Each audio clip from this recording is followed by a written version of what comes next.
Hello there, Tian here, and you're listening to another episode of the Real Talk with Tian podcast. On today's episode, we're talking about imposter syndrome and how to take that step forward anyway. So, there is a fear of taking that next step that we all face. We fear the unknown, of failing, of letting others down. This feeling where fraud's just pretending, it never really goes away. At every phase of our lives, as we grow and move to the next thing, as we level up, the feeling of being an imposter comes up over and over and over. It's not something that ever really goes away. And knowing that, that's why I'm talking about it today. If it's always there, then why not just wallow in it, and just let nature take its course? I'm talking about it today because I feel like you need to hear it right now, regardless of where you are and what you're doing. I'm talking about it today because I'm seeing way too many talented crocheters, knitters, dyers sitting on the sidelines, just letting others pass them by. I mean, you're just as good. I'm sick of hearing you say, well, it's not like I'm a real designer anyway, or you're thinking when someone compliments your work, it's just because they're being polite. No, you are that good. And you need to stop that negative self-talk and start believing it. I recently had a coaching client sit on a pattern for weeks. Weeks. Heck, it might have even been months. She had the pattern written, tech edited, test knitted. Folders were done, and the pattern laid out complete. It was all ready to go. She just literally needed to hit publish on Ravelry. And then she didn't, because she was afraid. She felt like a fraud, an imposter, a little girl playing dress up in her mother's shoes. She didn't believe what she created was worthy. Heck, she didn't even believe herself to be worthy to put a pattern out. If I've learned anything from designing, working with beginning designers, and now podcasting, is that feeling like a fraud is real. That imposter syndrome is no joke. It ties you up in a big old ball of knots of lies that you feel you just can't break free. You stop believing you can. The truth is, even with all the things I've accomplished, almost 200 designs published, working with major brands that some of y'all would probably give your firstborn for. Alright, maybe that's a bit dramatic, but you get my point. Even with all that, I still deal with feeling like an imposter. I hear from designers I look up to, and they say the same thing. And it's heartbreaking because you think, what could we all have accomplished if we didn't feel like imposter? How much further could we have actually gone? I know. There's this deep fear that we feel with imposter syndrome. It's a fear that people will find out we don't really know diddly squat about what we're doing. That they're going to find out that we're no expert. For you, it can look very different. But for me, I keep thinking when so-and-so magazine is going to find out that I really don't know what I'm doing. And why didn't they go with that other tech editor who is so much better? I'm not that good, and this other person will be so much better. And of course, that other person is probably feeling the same way, right? I'm going to share a little secret with you. All right, and don't tell anybody. Just between us. Okay. So sometimes I get a design accepted by a magazine and I ask myself if I really know what I'm doing. I know, yikes. I think maybe they meant to send it to another designer, somebody that might have the same name as me, I know. But something I've done is sometimes I draft a response email to send back to the editor to ask them if it was really meant for me. No, I don't actually send this email, but it does help to actually draft it out and see how silly it actually sounds when I actually read it back to myself. It's a fear that one day they're going to find out.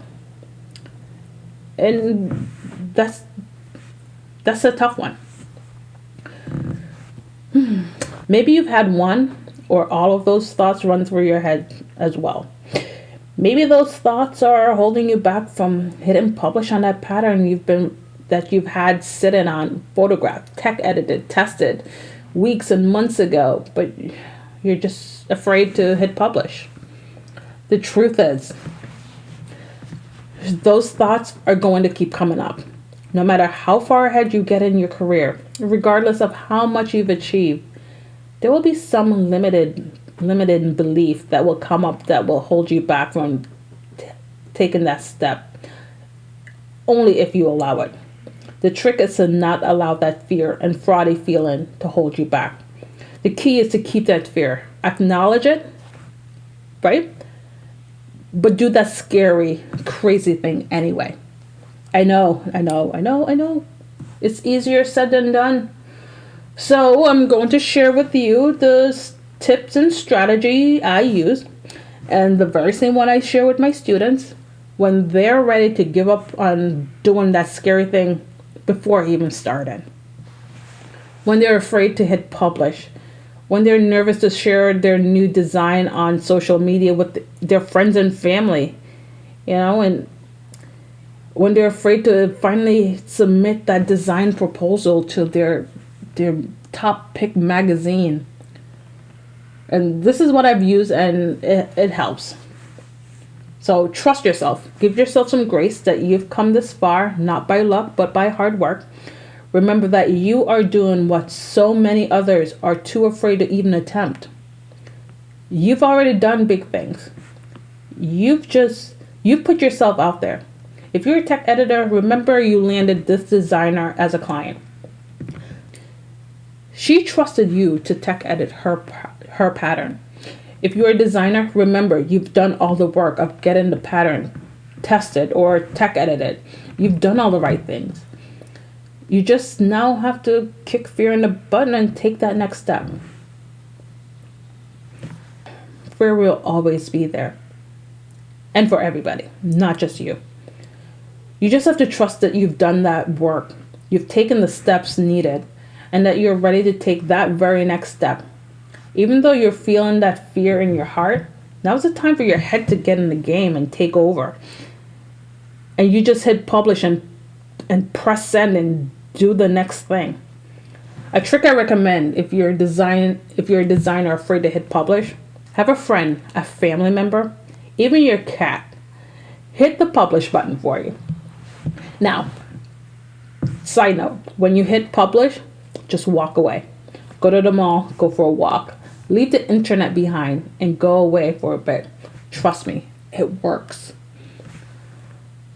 While I want to be inspiring and motivating, I also want to provide you with tangible, actionable steps you can take away from these episodes so you can push forward and do big things. So here are the 3 strategies I talked about for when you're feeling like an imposter and that fraudy feeling is just kicking your butt and keeping you stuck. All right? So the first one, research the process. What are the steps to take to achieve that thing? You can make a checklist of all the tasks that are required in order to hit publish on the design or to send the edits back to the designer. But if you have a clear process in place, then you won't have that thought of, just winging it, holding you back. With the checklist, you now have a clear path of knowing what being done really looks like for this project. Does that make sense? So, strategy number 2, reach out to someone. Reach out to a mentor, a coach, a crochet or knitting buddy, and ask for help. Maybe they can give you that confidence you need by letting you know, by reminding you of how amazing you are. Sometimes you just need that hype woman in your corner, building you up, pumping you up to the point where you feel like you just can't fail, so you can just get that thing done. So find yourself a coach or a hype woman in your corner. The third and last tip, fully immerse yourself in your work.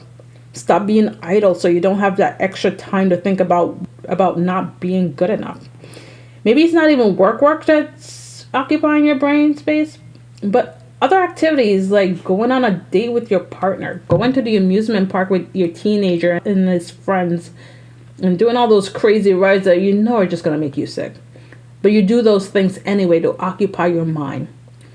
Just don't sit there thinking about it. Let in the fear fester and grow. So those are the 3 tips I personally use when I'm overcome with fear and feeling like I just can't perform. Imposter syndrome happened to all of us. But it doesn't have to stop you. Stop the self-sabotaging negative self-talk. Shift your mindset to focus on what you have done, all the positive things you've accomplished, and not the awful, earth-shattering things that chances are will probably never happen that you're so focused on. Give yourself some grace. So, before we end the episode, I want to offer you a challenge. What is one fear that is holding you back right now? For designers, it might be getting a proposal idea rejected, right? For tech editor, it could be getting a rejection email to a cold call that you send to a publisher to get on their list. Whatever it is, it's your challenge. My challenge to you is to do that thing, whatever it is that you're afraid of, and to get 10 rejections in the next 3 months. Now, if you get 10 rejections in less than 3 months, kudos, you get extra bonus points. Yay. So the point of this challenge is to take the fear off the table. You're already expecting the rejection, right? So what do you have to lose? Now, if you have nothing to lose because rejection is expected, how would you act if you knew that was the worst thing that could happen to you? Now, this is a numbers game because you have to put yourself out there at least 10 times in order to get the 10 rejection. Likely, you'll have to put yourself out more than 10 times, which is probably making you sweat right now. But you've done tough things before, and I have faith in you. You can do this. Now, if you're playing along, I want you to go to Instagram and find the post for this episode and tell me, 1, if you're taking up the challenge, 2, what is your challenge, and 3, update us on your rejection count. I want to see what you're doing and how it's actually going. So that's it, guys. I hope you were able to take away something from this episode. If anything I talked about in this episode resonate with you, reach out on Instagram. I'm Knit Designs by TN there, and leave a comment in the post for this episode. Did you enjoy this episode? Leave a rating, review, or subscribe and share this post with 5 of your friends that you think really need to hear this. I can't wait to talk to you again soon. Bye for now.